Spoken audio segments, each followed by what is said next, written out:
இழைப்புன்னு சொல்லுவாங்க, wheezing. So இது மாதிரி வந்து இழுக்கிற மாதிரி இருக்கும் அப்படின்னு. ஸோ இதெல்லாம் எதனால வருது அப்படின்னா, நம்மளோட நுரையீரலில் வந்து சளி வந்து நம்மளோட அந்த ஒரு அந்த அறைகள்னு சொல்லுவோம், அதுலேயும் வந்து தங்கி இருந்தாலுமே நம்மளோட மூச்சு போயிட்டு அங்கே வந்து ஸ்டே பண்ண முடியாத ஒரு காரணத்தினால இந்த வீசிங், இந்த இழைப்பு, இந்த மூச்சு திணறல் இது எல்லாமே ஏற்படுதுங்க. இதுக்கு நம்ம முத்திரைகளில் என்ன முத்திரை பண்ணலாம் அப்படின்னா, சுவாச கோஷ முத்திரை அப்படின்னு ஒரு அற்புதமான முத்திரை இருக்கு. ஆக்சுவலி பார்த்தீங்க அப்படின்னா, உங்களோட கைகளில் இந்த நீர் விரல் இருக்கு இல்லைங்களா, இப்போ வந்து நாம என்ன சொன்னோம், நீரை குறைக்கிறோம்னு சொன்னோம் இல்லைங்களா, அப்போ இந்த விரலையோட டிப்பை எடுத்து நம்ம வந்து கட்டை விரலுக்கு கீழே வைக்க போறோம். ஓகேங்களா. அதே மாதிரி மண் விரலை வந்து இந்த கோட்டில் வைக்க போறோம்.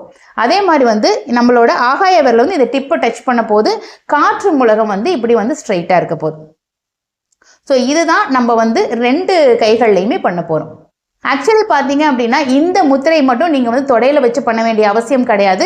நீங்கள் வந்து இந்த மாதிரி வந்து பிளேஸ் பண்ணிவிட்டு உங்களோட கைகளை வந்து இந்த மாதிரி வந்து ஸ்ட்ரைட்டாக வந்து காற்று மூலகம் வந்து நமக்கு வந்து டேரெக்டாக இந்த மாதிரி 90 டிகிரியில் இருக்கிற மாதிரி நீங்கள் வச்சுக்கணும். கண்டிப்பாக நீங்கள் வந்து ராத்திரி படுக்கிறதுக்கு முன்னாடி இந்த முத்திரையை நீங்கள் ப்ராக்டிஸ் பண்ணிவிட்டு நீங்கள் படுத்தீங்க அப்படின்னா நிம்மதியான தூக்கம் வந்து கண்டிப்பாக உங்களுக்கு கிடைக்கும். அதே மாதிரி காலையில் வெறும் வயிற்றுலையும் ஒரு 10 மினிட்ஸ் நீங்கள் இதை ப்ராக்டிஸ் பண்ணலாங்க.